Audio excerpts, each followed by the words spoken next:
तर बघा की या लेक्चरमध्ये आपण एक्सप्रेशन्स ऑफ डिस्प्लेसमेंट जे की आपण डिस्प्लेसमेंट एक्स या लेटरने दाखवतो, व्हेलॉसिटी व्ही या लेटरने दाखवतो आणि ॲक्सिलरेशन ए या लेटरने दाखवतो आणि ते टी या टाईमला सगळं आपण घेतो. डिस्प्लेसमेंटचा फॉर्म्युला मुळात काय आहे तर डिस्प्लेसमेंट इज इक्वल टू बघा की speed is equal to distance upon time आणि velocity is equal to displacement upon time. Acceleration म्हणजे काय the rate of change of velocity with respect to time.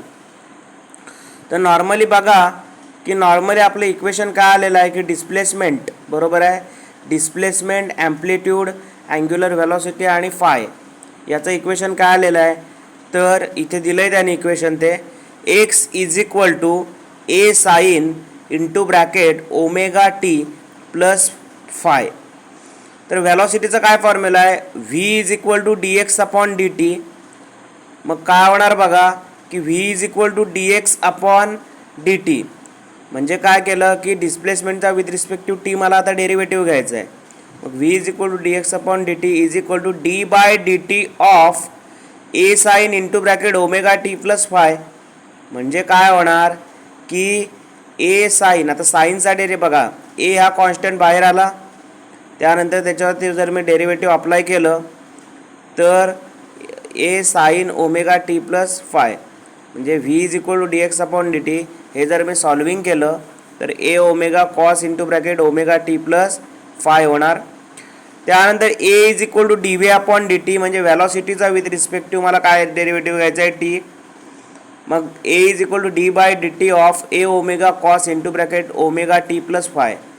मग A is equal to A ओमेगाचा square sine into bracket omega T plus five.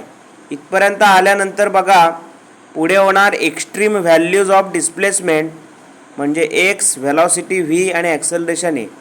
Displacement म्हणजे काय the general expression for displacement X in S H M is X is equal to A sine into bracket omega T plus phi at the mean position omega T plus phi is equal to 0 or pi. म्हणजे ही जे डिस्प्लेसमेंटची मीन position आहे तर normally डिस्प्लेसमेंटचं equation काय आहे general expression for displacement X is equal to A sine into bracket omega T plus phi at the mean position omega T plus phi is equal to 0 or pi. त्यानंतर X mean is equal to किती 0. Thus at the mean position the displacement of the particle performing SHM is minimum, that is 0 at the extreme position omega t plus phi is equal to pi by 2 or 3 pi by 2. So बघा x ची value काय होणार x is equal to A sine omega T plus phi. आता बघा की ओमेगाची value ही pi by omega T plus phi म्हणजे एक्स्ट्रीम पोझिशनला पाय बाय 2 आणि 3 पाय बाय 2 असल्यामुळे X is equal to plus minus A sine pi by 2 म्हणजे एक्स जो आपला आहे बरोबर म्हणजे एक्स आहे तो किती होणार plus minus A. Thus at the extreme position the displacement of the particle performing S H M is maximum.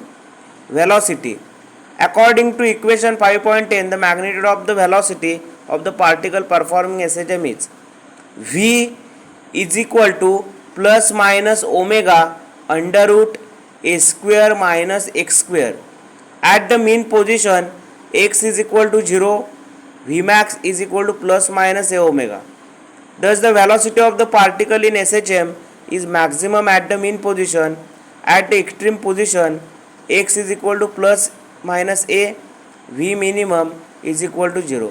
दस the velocity of the particle in S H M is maximum at the extreme position acceleration the magnitude of the acceleration of the particle in SHM is omega square x at the mean position x is equal to 0 so that the acceleration is minimum a minimum is equal to 0 at the extreme position x is equal to plus minus a so that the acceleration is maximum a maximum is equal to plus minus omega square a.